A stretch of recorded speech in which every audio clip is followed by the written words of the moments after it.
नमस्कार। संवाद के इस सीरीज में आपका स्वागत है और आज हमारे खास मेहमान हैं उत्तर प्रदेश के रिटायर्ड चीफ सेक्रेटरी और सीनियर आईएएस अधिकारी आलोक रंजन जी। आलोक रंजन जी से हम बात करेंगे कि जो आने वाला बजट है 2021 का, उसमें एमएसएमई सेक्टर के लिए और अनऑर्गेनाइज्ड वर्कर्स के लिए या माइग्रेंट वर्कर्स के लिए किस तरह का सजेशन वो दे रहे हैं, किस तरह का बजट होना चाहिए, उसमें किस तरह का प्रोविजन होना चाहिए, जिससे कि पेंडेमिक के दौरान और पेंडेमिक के बाद जो दुर्दशा इस सेक्टर के लोगों को देखने को मिली है, वो दोबारा उसकी रिपीटिशन ना हो, उसकी पुनरावृत्ति ना हो। आलोक जी, आपका स्वागत है इस खास सीरीज में।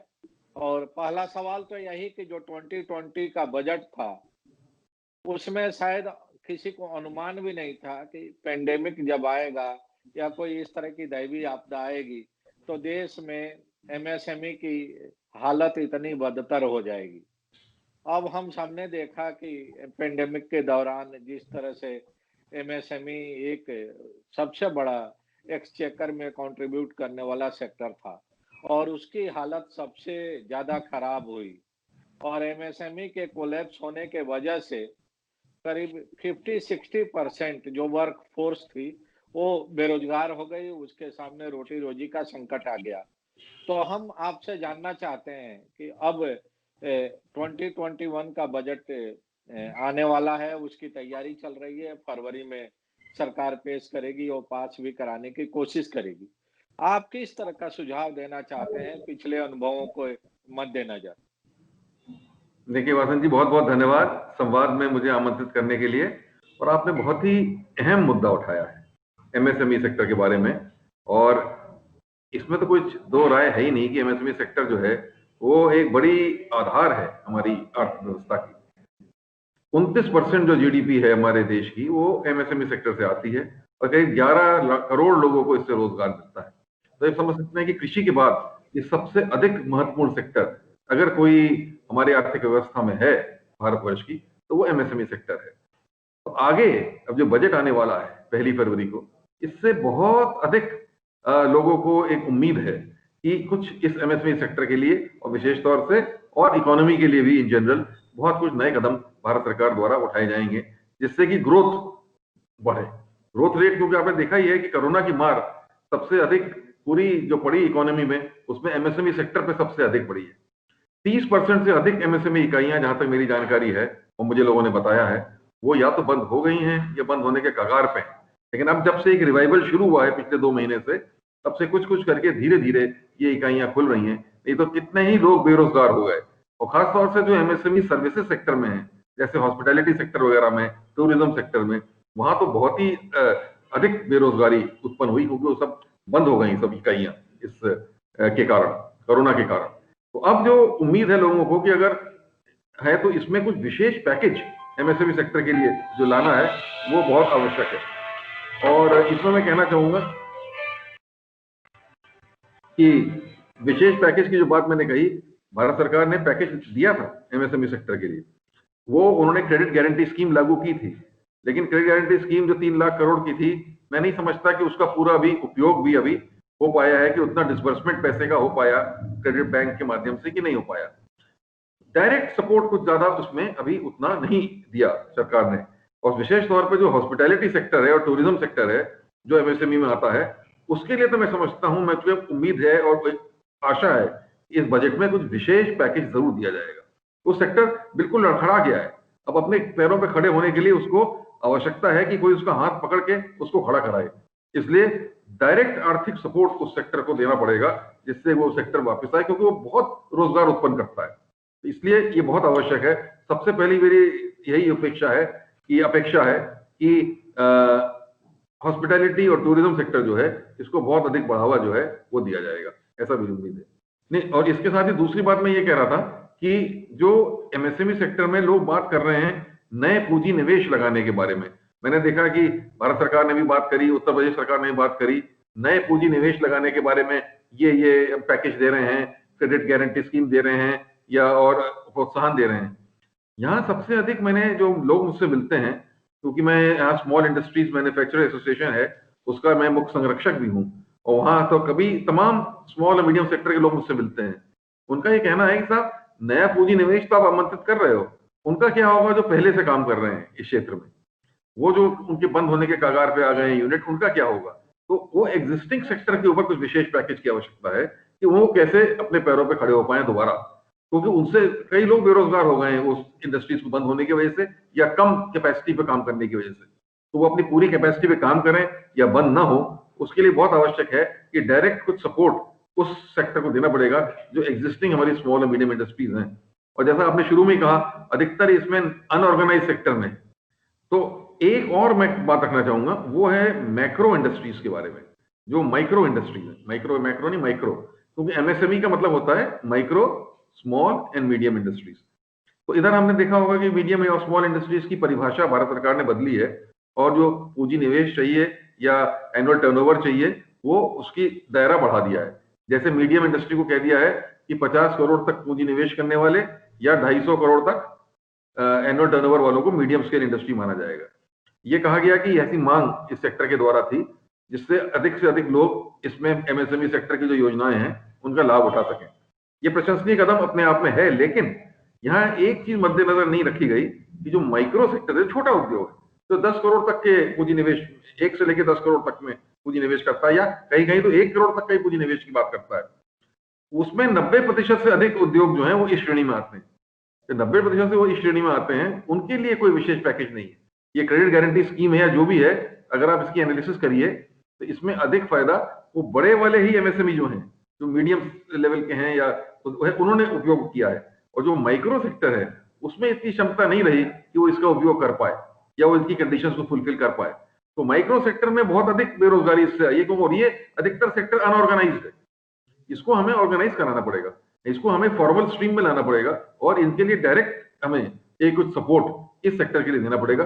इसके लिए विशेष योजना या विशेष पैकेज की आवश्यकता है। आलोक जी, सामान्य तौर पर ये कहा जा रहा है कि जो मौजूदा हालात है देश की इकोनॉमी का, अ, उसको देखते हुए बहुत कम उम्मीद की जा रही है। हमारी कई अर्थशास्त्रियों से बात हुई, अपने तमाम जो रिटायर्ड गवर्नमेंट ऑफ इंडिया के सेक्रेटरी हैं उनसे बात हुई। जो आंकड़े अभी तक आ रहे हैं उसमें देखा जा रहा है कि बजटरी डेफिसिट काफी बढ़ने की संभावना है। जीडीपी में कोई खास सुधार होने की अभी संभावना नहीं है, और माना जा रहा है कि पूरे साल जीडीपी -7% पर रहेगी। इन सारे चीजों के मद्देनजर इन आंकड़ाओं को देखते हुए क्या आपको उम्मीद है कि सरकार जिन सेक्टर की बात हम और आप कर रहे हैं उन पर विशेष ध्यान देगी? क्योंकि अभी तक जो सरकार की योजनाएं रही हैं, जो सरकार के काम करने का तरीका रहा है, वो बड़े औद्योगिक घरानों के हितों की रक्षा ज्यादा रहा है। या हम यूं कहें कि बड़े औद्योगिक घराने अगर एनपीए हो जाते हैं तो उनको कोई उस तरह का ज्यादा दिक्कत नहीं आती है, बैंकों से उनको रिलीफ दिला दी जाती है, या उनका जो लोन है वो राइट ऑफ करने की कोशिश होती है प्रोसीजरल तरीके से। लेकिन जो छोटे उद्यमी हैं, चाहे माइक्रो लेवल या मैक्रो लेवल के, उनका अगर 2-4 किस्त भी डिफॉल्ट होता है तो बैंक वाले उनका उत्पीड़न शुरू कर देते हैं। सबसे पहले तो उनको लोन आसानी से नहीं मिलता है, जैसा कि आपने भी जिक्र किया, और लोन अगर मिल भी जाता है तो उनका सबसे ज्यादा उत्पीड़न बैंकिंग तरफ से, सरकारी एजेंसियों की तरफ से देखने को मिलता है। तो अभी तक का जो ट्रैक रिकॉर्ड है उस उसके आधार पर आपको उम्मीद है कि इस बार पॉलिसी का थ्रस्ट थोड़ा चेंज होगा और बड़े औद्योगिक घरानों के बजाय इन जो छोटे और अति छोटे जो औद्योगिक इकाइयां हैं, उद्यमी हैं, उनकी तरफ सरकार अपना ध्यान देगी? क्योंकि एम्प्लॉयमेंट जनरेशन का सबसे बड़ा जो माध्यम है, ये छोटी इकाइयां हैं और मध्यम इकाइयां हैं, जो कि आप भी इस बात को मानते हैं। और देश के टोटल रेवेन्यू का जो है, उसमें भी इनका बहुत बड़ा कंट्रीब्यूशन होता है। बिल्कुल। तो ये अगर ये दोनों चीजें किसान के बाद या एग्री सेक्टर के बाद सबसे बड़ा सेक्टर है ये, और सबसे ज्यादा उपेक्षित रहा है। जिस तरह से एग्री सेक्टर उपेक्षित रहा है, उसी तरह से यह सेक्टर भी उपेक्षित रहा है पिछले कुछ वर्षों में। तो आप क्या कोई सुझाव देंगे कि सरकार को थोड़ा फोकस शिफ्ट करना चाहिए और बड़े औद्योगिक घरानों के बजाय इन तबके की तरफ भी ध्यान दिया जाना चाहिए? निवासन जी, मैं आपसे बिल्कुल पूर्णतः सहमत हूँ कि बड़े औद्योगिक घरानों तो अपने आप अपने पैरों पे खड़े हो जाएंगे, उनको इतनी आवश्यकता सरकार की मदद की नहीं है। मदद तो इसी सेक्टर को है, जो एमएसएमई और विशेष तौर से माइक्रो सेक्टर है, उसको बहुत अधिक आवश्यकता है। तो मैं समझता हूँ ये बजट एक ऐसा अवसर है जिसको हाथ से नहीं जाने देना चाहिए सरकार को, और इसमें इस सेक्टर के ऊपर फोकस करना चाहिए, अपनी नीतियों में परिवर्तन लाना चाहिए और इस पे पूरी तरीके से एक दिखाना चाहिए कि इस सेक्टर को हमें बढ़ावा देना हमारा सबसे उच्चतम प्रायोरिटी है, प्राथमिकता है। ये जरूर सामने आना चाहिए, ऐसा मैं उम्मीद करता हूँ सरकार से। लेकिन जैसा आपने कहा, कुछ बड़े सोचने वाले बिंदु हैं जो आपने सामने रखे कि क्या सरकार के पास फिजिकल स्पेस है ये करने की। मतलब फिजिकल डेफिसिट की बात आपने अभी बताई, कई अर्थशास्त्रियों ने भी उठाई है कि फिजिकल डेफिसिट जो है वो budget responsibility and physical responsibility act के तहत 3% तक होनी चाहिए।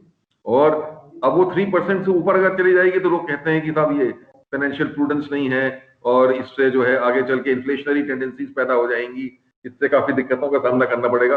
लेकिन शायद इस समय एक कदम आ गया है कुछ बोल्ड कदम उठाने का।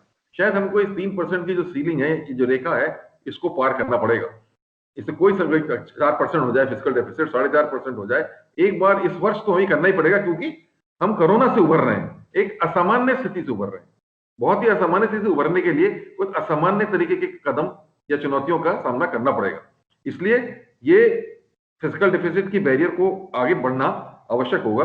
इससे मतलब ये रहा कि और अधिक संसाधनों को ये विभिन्न योजनाओं में लगाएं विकास की, जिसमें विशेष तौर पे एमएसएमई सेक्टर से संबंधित योजनाएं भी आ जाती हैं।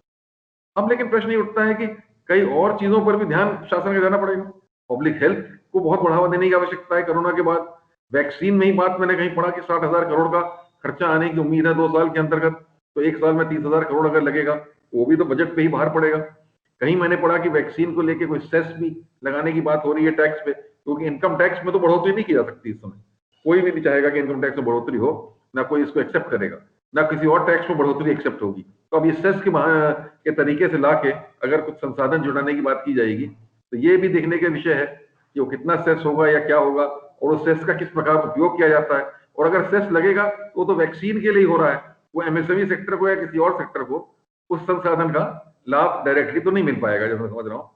लेकिन क्या विद इन जो इनके प्रायोरिटीज हैं, प्राथमिकताएं हैं, उसमें अगर फेरबदल किया जाए, और फेरबदल करके जैसे मैंने बताया पब्लिक हेल्थ सेक्टर, वैसे जैसे एमएसएमई सेक्टर, वैसे ही कृषि सेक्टर, ये कुछ ऐसे सेक्टर हैं जिसमें अधिक धनराशि जो है वो अलॉट की जा सकती है। और शिक्षा क्षेत्र, कम से कम ये 4 सेक्टर ऐसे हैं जो मैं कहता हूं जिसमें अधिक धनराशि भारत सरकार को कोशिश करके अलॉट करनी चाहिए। अपनी आंतरिक प्राथमिकताओं को बदल देना चाहिए। कुछ सेक्टर जो और हैं उसमें कम कर दें और इनमें बढ़ावा कर दें, क्योंकि ये बिल्कुल असामान्य स्थिति है। ये कोरोना के आर्थिक मार के बाद फिर से पैर पे खड़े होने वाली स्थिति है, जिसमें बहुत अधिक शासन की प्रोत्साहन की आवश्यकता है, इंडस्ट्री को भी और समझता हूँ पूरी इकोनॉमी को भी। आलोक जी, दूसरा बड़ा जो चिंता का विषय है इस समय हम सबके लिए, वो बैंकिंग सेक्टर है। और बैंकिंग सेक्टर जिस तरह से एक के बाद एक कोलैप्स हो रहा है, नोटबंदी, जीएसटी और उसके बाद एनपीए के चलते लाखों हजारों करोड़ रुपया बैंकों का डूब गया बड़े कारपोरेट घरानों के चलते। और बड़े कारपोरेट घरानों ने लोन ले लिया, उसका रिपेमेंट नहीं किया। उन बैंकों में जो पैसा था वो आम आदमी का पैसा था जो कि चला गया। कहा यह जा रहा है कि बैंकिंग सेक्टर को डुबाने में जो उसके जो कर्मचारी थे उनसे ज्यादा रोल उनका है, जो डायरेक्टर्स थे, जो एमडीज थे, जो सीएमडीज थे, जिन्होंने सॉरी पॉलिटिकल रिकमेंडेशंस के चलते उन प्रोजेक्ट्स को फंडिंग कर दी, लोन दे दिया, फाइनेंसिंग कर दी, जिनके की रिकवरी होना ही नहीं था। और बाद में उसको वाइड लोन या वाइड डेट डिक्लेयर करके उसको एनपीए कर दिया गया। आपका क्या सुझाव है? पिछले दिनों आपके दोस्त और हमारे भी दोस्त अनिल स्वरूप जी से हमारी बात हुई थी इन्हीं विषयों पर। अनिल जी भारत सरकार से रिटायर हुए हैं, कई मंत्रालयों में रहे हैं, आपके साथ भी काम किए हैं। अनिल स्वरूप जी का ये कहना था कि जो बैंकों के एमडी, सीएमडीज थे, जो मिनिस्टर्स थे, जो बैंकिंग सेक्रेटरी थे, उनकी जवाबदेही तय होनी चाहिए। अगर कोई बैड डेट हो रहा है तो, लोन की रिकवरी नहीं हो रही है तो आप छोटे कर्मचारियों के विरुद्ध कार्रवाई करके, एफआईआर करके अपनी जिम्मेदारी से नहीं बच सकते हैं। आपका क्या सुझाव है? बैंकिंग सेक्टर को किस तरह से बचाया जा सकता है इस महामारी, एक तरह से महामारी ही है बैंकिंग सेक्टर के लिए। मैं समझता हूँ आपने बहुत ही उल्लेखनीय बात सामने रखी है बैंकिंग सेक्टर की। और जो हमारा बैंक क्रेडिट है उसमें बढ़ोतरी नहीं हो पा रही है। और बैंक क्रेडिट जो है एज प्रोपोर्शन ऑफ जीडीपी की हमारे सबसे कम है हमारे यहाँ और देशों के मुकाबले। और इसमें इधर बढ़ोतरी भी नहीं हो पा रही है, जिसका सीधा असर जो है वो हो पड़ रहा है प्राइवेट इन्वेस्टमेंट के ऊपर। और प्राइवेट इन्वेस्टमेंट कम होने से पूरा असर पूरी आर्थिक व्यवस्था पर पड़ रहा है। तो एक ही पूरी सर्कल है जो काम कर रही है, जिससे आर्थिक व्यवस्था निरंतर जो है वो उस पर को प्रभावित हो रही है। तो बैंकिंग सेक्टर को तो स्ट्रांग होना बहुत जरूरी है। बैंकिंग सेक्टर स्ट्रांग होगा, बैंकिंग सेक्टर इंडस्ट्री के लिए क्रेडिट दे सही मात्रा में, और उस क्रेडिट से जो है इंडस्ट्री के पहिए चलें, वो डिमांड को मीट करें, डिमांड को क्रिएट भी करें। इस तरीके से एक मल्टीप्लायर इफेक्ट होता है पूरी आर्थिक व्यवस्था के ऊपर।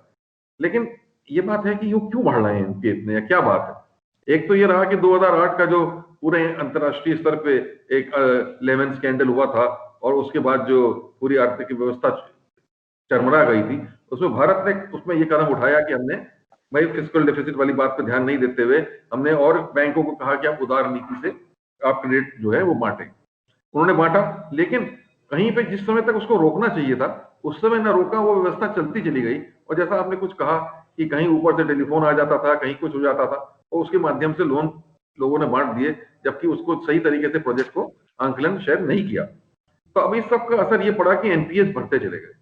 तो एक बार तो अब एनपीएस को करके करा जा सकता है कि भाई उनको बात चल रही है कि किसी एसेट मैनेजमेंट बैंक को बना दिया जाए जिसमें ये सब एनपीएस ट्रांसफर हो जाए, और ट्रांसफर होकर वहां पे उसको हैंडल कर लिया जाए, और बैंक्स की बैलेंस शीट साफ हो जाए, और बैंक्स पे नए सिरे से जो है लोनिंग या क्रेडिट व्यवस्था को शुरू करें।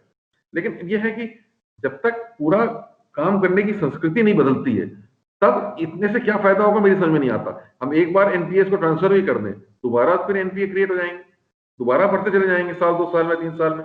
जब तक कि वो कार्य करने की संस्कृति या प्रोजेक्ट अप्रेजल की संस्कृति या प्रोजेक्ट को इंप्लीमेंट करने की संस्कृति में बदलाव नहीं आ पाता है। तो ये सब भी देखने के बिंदु हैं कि बैंकिंग सेक्टर में बड़ी बड़ी भारी क्राइसिस है इस समय।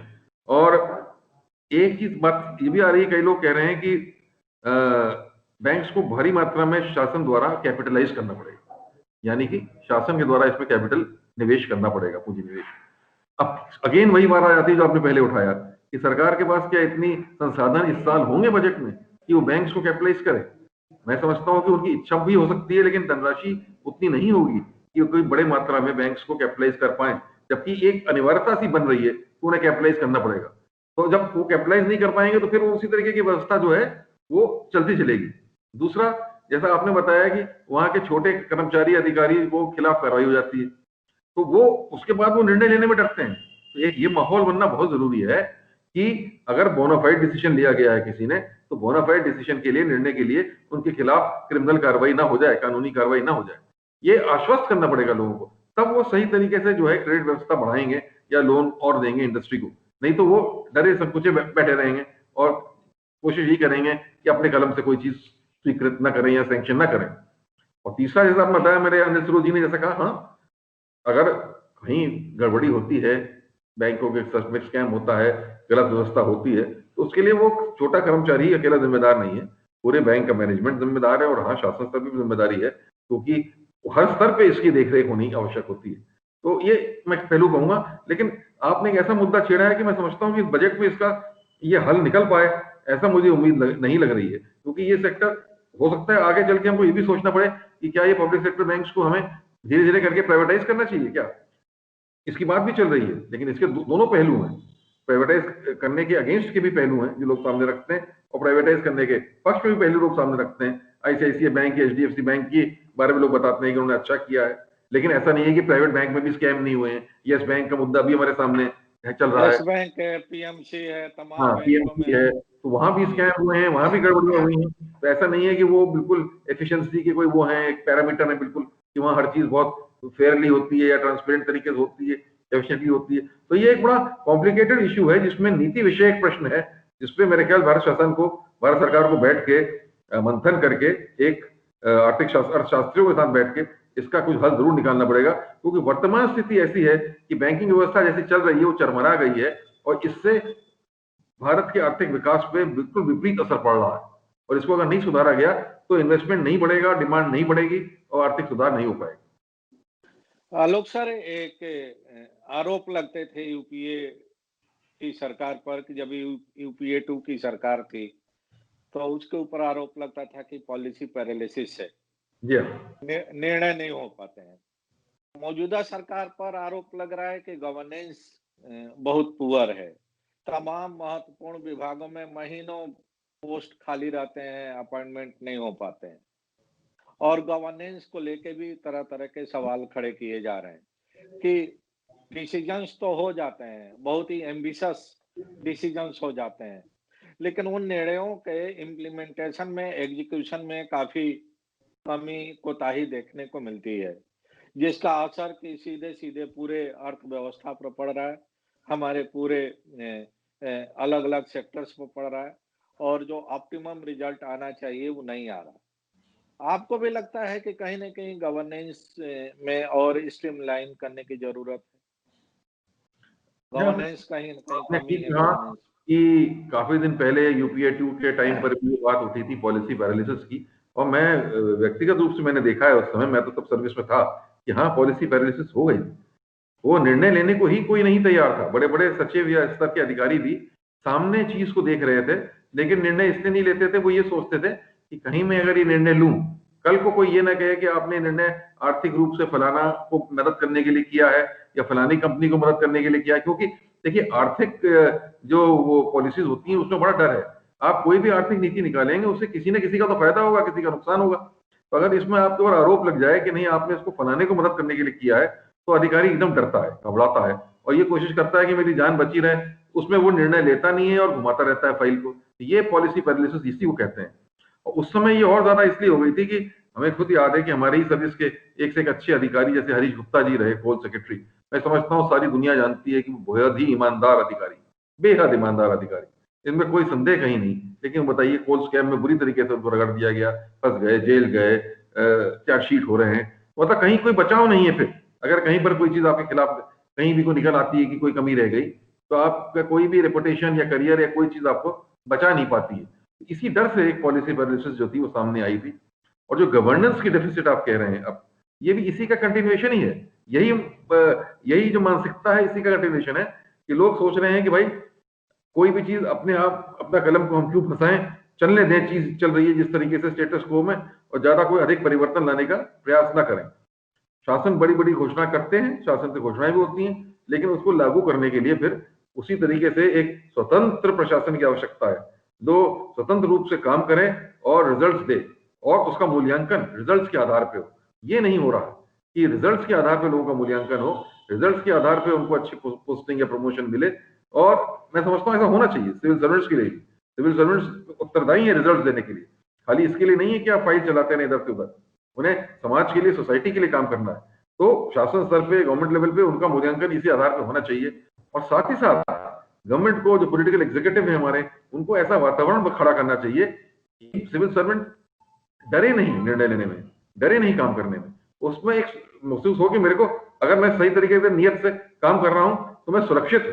तो वो अगर दोनों चीज अगर होंगी तो मैं समझता हूं एक ऐसा वातावरण बनेगा जिसमें गवर्नेंस जो है वो आगे बढ़ेगी। इसमें सही नो कोई संदेह की बात नहीं है।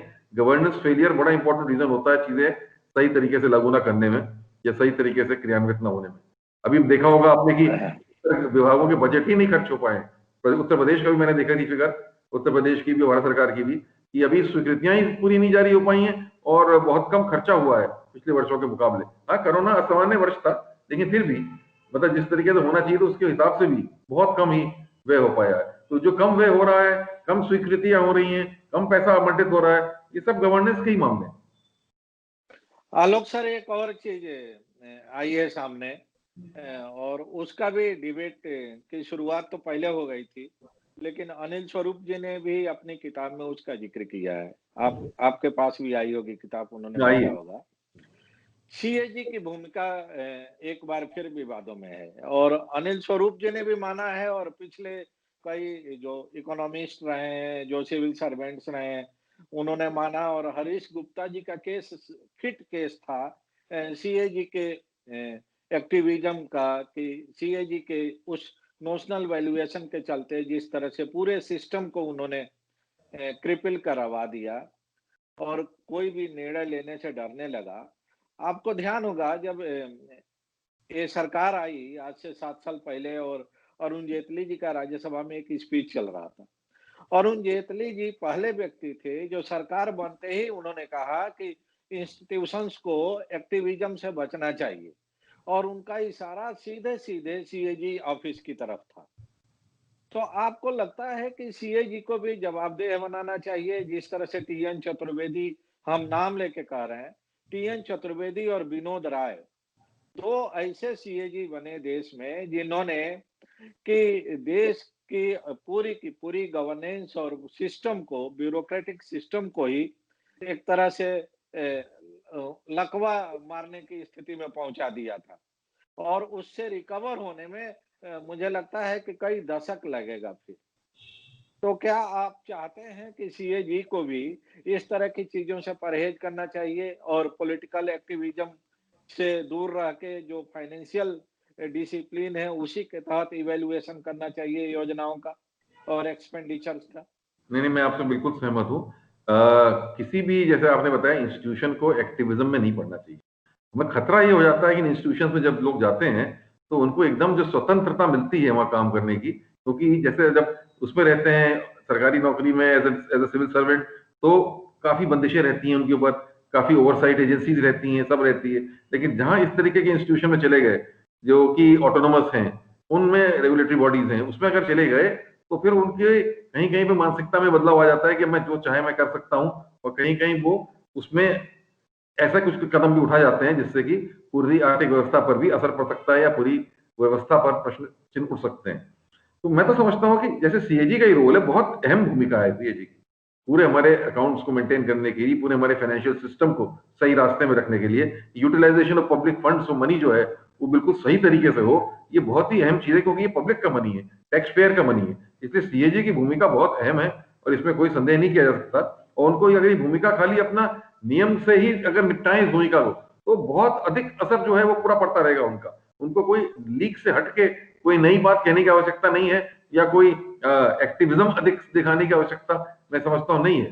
मैंने भी अनिल स्वरूप जी की किताब पढ़ी और वो खुद कोल सेक्रेटरी रहे हैं और कोल स्कैम के बारे में उन्होंने जो कमेंट किया है पूरा सीएजी के रोल के बारे में, वो बड़े स्पष्ट तरीके से उन्होंने किया है कि जिससे वो पूरे तरीके से सहमत नहीं थे सीएजी की रिपोर्ट के आधार पे और उनको लगा कि जबरदस्ती वो बात को एक तरीके से बना दिया गया सिचुएशन जैसी वो शायद नहीं थी। तो अनिल स्वरूप जी खुद कोल सेक्रेटरी रहे हैं और उन्होंने काफी उदाहरण के साथ अपने उस किताब में लिखा है, मैंने भी पढ़ा है। तो वहां तो मैं इतना ही कहना चाहूंगा, मुझे व्यक्तिगत जानकारी नहीं कि उसमें क्या हुआ कैसे नहीं हुआ, लेकिन हाँ, ये जो इंस्टीट्यूशन है इनकी अहम भूमिका है पारदर्शिता मेंटेन करने की, इनकी अपनी रेगुलेटरी बॉडी की तरह काम करने की, ऑटोनॉमी मेंटेन करने की। एट द सेम टाइम इन्हें कहीं पर भी सेंसेशनलिज्म में या कि बहुत ज्यादा कोई ऐसा कर लें कि अखबार में हमारी चीज आ जाए या हमारा नाम हो जाए, इसमें नहीं पड़ना चाहिए। इनको क्वाइटली जो इनका काम कॉन्स्टिट्यूशन के तहत इनको दिया गया है उसको करते रहना चाहिए। उतना ही अगर सही तरीके से कर लेंगे तो ये बहुत अधिक कंट्रीब्यूशन जो है हमारी देश की आर्थिक व्यवस्था में और सोसाइटी को दे पाएंगे। आलोक सर, एक आखिरी सब्जेक्ट है माइग्रेंट वर्कर्स का जी हाँ जी। और जब उनका पलायन हो रहा था तब भी हम लोगों की चर्चा हुई थी आपसे और उस समय आप भी काफी दुखी थे उनके हालात को देख के। बंधुआ मुक्ति आंदोलन के जो देश के सबसे बड़े नेता हुआ करते थे, आज वो हमारे बीच में नहीं है, स्वामी अग्निवेश जी, उनका एक अनुमान था कि देश में माइग्रेंट वर्कर और अनऑर्गेनाइज्ड वर्कर को अगर मिला दिया जाए तो उनकी तादाद करीब 50 करोड़ के आसपास है। उनका दावा था। सरकार के पास कोई आंकड़े नहीं थे। अब चूंकि ये घटना हम सबके सामने है, सरकार के भी सामने है, हम सभी जो अ, सिविल सोसाइटी के लोग हैं उनके सामने हैं। आप किस तरह का मैकेनिज्म चाहते हैं कि तैयार किया जाए जिससे भविष्य में हमारे पास एक डेटा रहे, जैसे हम हमारे पास सरकारी कर्मचारियों का डेटा है, एडुकेटेड अनएडुकेटेड लोगों का डेटा है, उसी तरह से माइग्रेंट और अनऑर्गेनाइज्ड सेक्टर के लोगों का के बारे में जब तक हमारे पास पक्का डेटा नहीं होगा, तब तक हम उनके लिए कोई योजना कैसे बनाएँगे? वेलफेयर स्कीम्स कैसे लागू करेंगे? आपका क्या सुझाव है? किस तरह का होना चाहिए मैकेनिज़्म? जिससे भविष्य में इस तरह के अगर कोई हादसा होता है, तो उनके साथ हम सब मिल के न्याय कर सकें और सरकार भी न्याय कर सके? वासन जी, आपने बहुत ही महत्वपूर्ण बिंदु उठाया है। मैं तो ये कहना चाहूँगा, बिल्कुल जैसे जो माइग्रेंट लेबर को हम लोगों ने देखा वहाँ से वापस आते हुए कोरोना के लॉकआउट के बाद या दौरान, और उनकी जो फ़ोटो देखी टेलीविज़न पे या उनके बारे में पढ़ा, बहुत ही दर्दनाक था। और एक तरीके से मैं समझता हूँ कि आत्मा जो है पूरे देश की वो हिल गई, उसको देखते हुए।